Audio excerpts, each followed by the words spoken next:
Isa din si Tessia sa nakaranas kung gaano kalupit ang mga tao. Para sa kanilang mga elves ay isang nakakakilabot na nilalang ang mga tao. Matapos patayin ng mga tao ang iba nilang kalahi at kunin ang kanilang kayamanan ay tinanggalan din sila ng dignidad. Ang mga pangyayaring ito ang kaagad na tumatak sa kanilang murang isipan hanggang sa masabi niya mismo sa kanyang sarili na totoo pala talaga ang mga ito. Pero dito din niya nalaman na hindi lahat ng tao ay masasama. Kasama sila Faerith at Vio ay umalis sila ng Eleanor para maghanap ng mana beast sa human territory.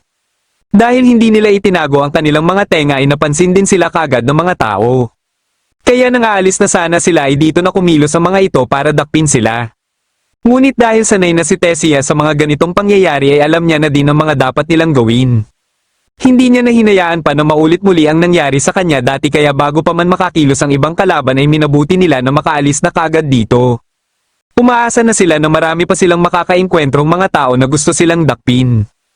Para kay Faerith ay hindi nila dapat pag-aksayahan ng oras sa mga ganitong tao pero nakahanda naman si Tessia sa mga ganitong sitwasyon. Para mabilis silang makarating sa lugar na pupuntahan nila ay minabuti nila na sumakay na lang.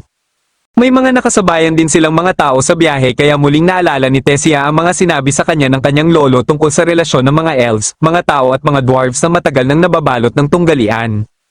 Para mahinto ito ay binuuna ng tatlong lahi ang Three Kingdom Treaty. Gayunpaman ay parang nananatili lang itong kasunduan sa pagitan ng tatlong kaharian dahil hindi pa din ito masunod ng ibang mamamayan ng bawat kaharian. Hanggat hindi umano isasantabi ng mga ito ang kanilang nararamdaman ay hindi pa din makukumpleto ang treaty. Kaya nais ni Virian na magsilbi sanang halimbawa si Tessia sa lahat. Wala namang kaalam-alam sila Tessia na may nakamatsyag pala sa bawat kilos nila. Sa loob lamang ng isang araw ay ilang grupo na ang sumubok na dakpin sila. Kaya napapaisip na din sila Faerith at Vio na parang imposible na pagkasunduin ng iba't ibang lahi. Bagamat sang-ayon din si Tessia sa kanila ay hindi pa din siya handa na sumuko na lang basta-basta. Nais sana nila na makatulong sa ibang lahi ngunit hindi pala ito madaling gawin dahil karamihan sa mga ito ay ayaw tanggapin ang inaalok nilang tulong. Kasalukuyan namang nasa Adventurers Guild si Arthur para sa susunod nilang misyon. Ilang sandali lang ay napatingin siya kay Lucas dahil kataka-taka pa din kung bakit nananalaytay sa kanilang dugo ang Elvish blood gayong ang kanilang pamilya ang isa sa may pinakamalakas na hukbo sa Sapin Kingdom. Bigla naman itong kinausap si Elijah dahil nagtataka naman ito kung bakit ang isang tao na kagaya kay Elijah ay nasa Dwarf Royal Family. Sinagot lang siya ni Elijah na mahirap umano itong ipaliwanag kaya napatanong din ito kay Lucas kung bakit naman may dugo ito ng isang elf. Ayon dito ay layunin umano ng White's family ang makabuo ng mga malalakas na mga mage. Pero bago pa man niya masabi ang ginagawa ng kanilang pamilya para mabuo ang kanilang layunin ay biglang sumali sa kanilang usapan si Arthur at siya na ang nagpaliwanag. Kahit may tunggalian ng mga tao at mga elves ay hindi ito naging hadlang para sa kanilang layunin. Hindi naman nagustuhan ni Lucas ang pakikinig ni Arthur sa usapan ng mga ito kaya humingi na lang ng tawad si Arthur. Intensyon ni Lucas na gamitin ang kanyang kapangyarihan para wala na sa Sapin Kingdom o sa buong kontinente ng Decade ng mangangahas na agawin ang kanyang katayuan bilang pinakamalakas na mage at ito ang kanyang tungkulin bilang miyembro ng White's family. Sa sobrang taas ng kanyang pangarap ay sinabihan na lang siya ni Arthur na pala rin sana siya na para sa kanya ay parang may ibang kahulugan. Nilinaw ni Arthur na magkaiba sila ni Lucas ng layunin dahil hindi niya na kailangan pa na maging pinakamalakas. Katapos ay lumapit na siya kay Jasmine dahil may bago na naman silang misyon. Patuloy pa din sa pagtatanong-tanong sila Tessia sa mga taong nakakasalubong nila sa pagbabakasakali na may makukuha silang impormasyon tungkol sa hinahanap nila. Ngunit sa sobrang dami na ng kanilang napagtanungan ay wala pa din silang may nakuhang maayos na impormasyon. Makalipas ang ilang minuto habang nagpapahinga sila ay bigla na lang may bumato kay Tessia na kagagawan pala ng mga bata. Kagad na kinumpranta ni Tessia ang mga ito at nalaman niya na hihingi pala ng tulong ang mga ito tungkol umano sa baboy ramo na parating nagpapakita sa kanilang nayon. Dahil dito ay sinigurado nila sa mga ito na haharapin nila ang baboy ramo nang sa gayon ay hindi na ito makapamerwisyo pa sa kanilang nayon. Ang problema ay parang nahihinaan na ang mga ito sa kanila matapos hindi masangga ni Tessia ang ibinato ng mga ito. Habang ipinapaliwanag ni Tessia ang rason bakit niya hindi nasangga ang ibinato sa kanya ay inihahanda na pala ng kanina pa nakamatsyag sa kanila ang regalo nito para kay Tessia. Kaya pala pinupunterya ng mga ito si Tessia ay dahil prinsesa si Tessia ng Eleanor Kingdom at kung may mangyari masama sa kanya ay siguradong masisira ang treaty na siyang matagal na nilang gustong buwagin. Pagkadating nila Tessia sa lugar na itinuro ng mga bata ay kaagad silang hinarap nito na isa palang mana beast. Matapos nilang maiwasan ang atake nito ay dito na nila isinagawa ang kombinasyon ng kanilang mga atake.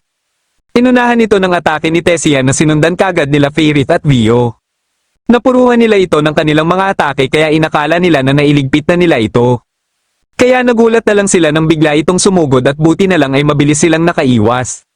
Muli nila itong inatake at dito na nila nalaman na hindi pala tumatalab dito ang kanilang mga mahika.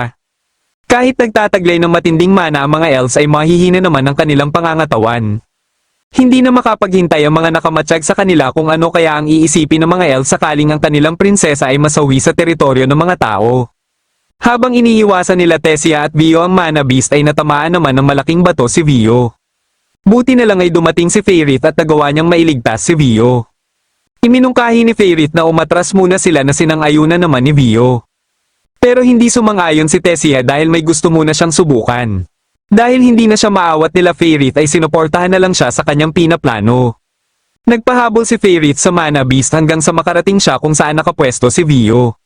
Plano pala nila ay ihulog sa inihanda nilang patibong ang mana beast at dahil hindi umuubra dito ang mahika ay naisip ni Tessia na gamitan ito ng physical attack.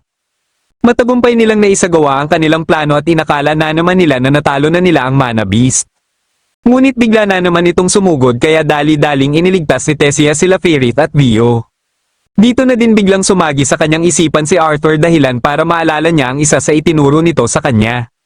Sa kalagayan nila ngayon ay wala na silang pag-asa na matalo pa ang mana beast dahil kakaunti na lang ang natitira nilang mana. Pero ang itinuro sa kanya ni Arthur ay hindi kinakailangan ng maraming mana kaya napagpasyahan niya na subukan ito.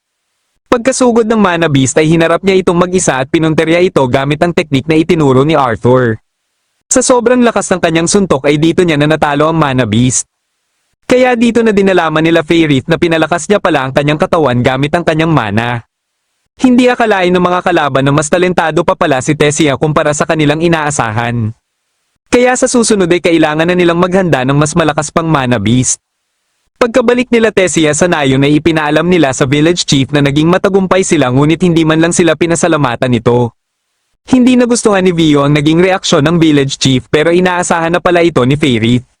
Gayunpaman ay hindi naman nakalimot ang dalawang bata na pasalamatan sila sa ginawa nila para sa nayon. Nang makita nila ang bahay ng mga ito ay nabanggit ng mga ito na malalakas umano ang dating mga nakatira sa kanilang bahay. Kaya nabanggit din ni Tessia na mayroon din siyang kilalang malakas at ito ang nagsisilbi niyang layunin ngayon. Nang magkausap sila Virian at Cynthia ay napag-usapan nila si Tessia. Kinumusta ni Cynthia si Tessia at dahil sa magandang ipinapakita ni Tessia ay hindi na din nagulat pa dito si Cynthia dahil apo lang naman ito ng isa sa pinakamalakas na elf. Pero alam ni Virian na kaya nagkakaganito si Tessia ay biniyayaan ito ng nakakamanghang kaibigan na kilala din umano ni Cynthia kaya naisip kaagad ni Cynthia si Arthur. Para kay Virian ay sapat na ang maikling panahon ng pagsasama nila Tessia at Arthur para baguhin ang mundo at sisiguraduhin nilang mangyayari ito. Napagpasyahan nila Tessia at Faith na bumalik ng Xyres habang si Vio naman ay nagpaplanong bumalik muna sa Eleanor. Iminungkahi sa kanya ni Faith na kung babalik man siya ng Eleanor ay mas mabuti kung sa Xyres na lang siya dumaan dahil mas mabilis dito. Kaya naisip niya din na magandang pagkakataon din ito para makita muli si Arthur. Dahil dito ay nagulat si Tessia kung bakit kilala din ni Vio si Arthur. Dito lang niya naalala na sila pala ang mga naging kasama ni Arthur nung una nilang magpunta sa Xyres. Kaya dito na din nabanggit ni Faith na parati pala silang bumibisita sa bahay nila Arthur. Tuwing bumibisita sila ay parati din silang ipinaghahanda ng ina ni Arthur ng masasarap na pagkain. Dahil sa kanilang mga naikwento ay nainggit tuloy si Tessia kaya dito lang din nila nalaman na hindi pa pala nagkikita sila Arthur at Tessia simula nung bumalik si Arthur ng Sapin Kingdom. Maliban sa hindi niya alam kung saan sa Xyres nakatira si Arthur ay hindi man lang siya sinabihan nila Faith at Vio na parati nilang nakikita si Arthur. Kaya pagkadating nila ng Xyres ay kaagad na nagtungo si Tessia sa bahay nila Arthur. Ang problema ay parang kinakabahan siya at hindi niya alam kung ano ang una niyang sasabihin kay Arthur. Bigla namang dumating sila Alice at Eleanor at sa sobrang pagkagulat niya ay mabilis siyang nagtatakbo palayo. Wala pa pala dito si Arthur dahil kasalukuyan pa itong nasa misyon.